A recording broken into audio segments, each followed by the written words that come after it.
Hi guys, eto pong Mr. Sex Appeal. Sa tingin ko siya po yung producer ng pelikulang Mama sa Pano. So nung una, ganito, nung hindi pa ipinalalabas ang pelikula. So alam natin ngayon, nakulelat yung kanyang movie. Wala po kasing relevance. Okay? At wala po kayong magandang intensyon, kaya nyo ginawa ang pelikula na yan. Okay? Wala rin po kayong advocacy.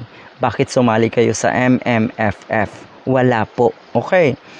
So sabi niya noon, sa mga kakampwets, ito po ay isang attorney pero ganito ang pananalita. Ganun po katindi. Yung mga professionals sa kabila, nagpakababa. Okay? Sa mga kakampwets na nagsasabing i-boycott daw ang Mama sa Pano, walang nagsabi sa atin, sadya lamang po na hindi quality. Sadya lamang po na talagang hindi nag-ingay, hindi naging maingay at walang kabuluhan yung pelikulang iyan. Kaya po hindi tinangkilik. Wala akong matandaan na mga camping na nanawagan ng boycott. Siguro may ilan-ilan na wag natin panuurin pero hindi talaga matatawag na campaign to boycott or to cancel. Dahil ako lang ang kikita. Okay, pakialam namin sa iyo kung sino ka man na producer. Ito po ay isang attorney ha. Wala namang problema. Pwede na akong tumigil gumawa ng movies bukas at buhay pa rin ako. Ayun naman pala.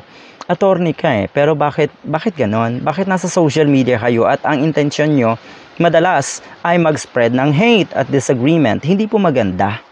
Okay. Kung talaga pong kayo ay lucrative bilang isang attorney, edi sana doon na lang kayo. Bakit kailangan nyo pa ng mga social media or magpasikat lagi sa social media? Hindi po talaga maganda. Nakakasira sa inyong profession. Alright, pwede na akong tumigil daw. Sabi yung iba, yung mga cameramen, best boys, grips, gaffers, makeup artists, et al., di nyo daw ba inisip? Bakit? Bakit namin iisipin? Di ba dapat binayaran mo yon? Dahil kung talagang kung sakali man na naging blockbuster ang movie mo, ikaw din naman ang makikinabang Kagustuhan mo yan So dapat bayaran mo yung mga tauhan mo. 'Di ba? Dapat bayaran mo lahat ng tao na natrumabaho para mabuo yung pelikula na yan. At bakit? 'Di ba? Hindi ka lang talaga dapat ang kikita diyan. Dapat sila rin. So okay, so yun po ang nangyari. Hindi ba ikaw, meron kasing isang sumagot dito sa post na ito at rinipost niya yung dating pahayag na itong attorney na ito noong mga panahon na nag-shutdown or naisara na nga ang ABS-CBN. So ito po yun.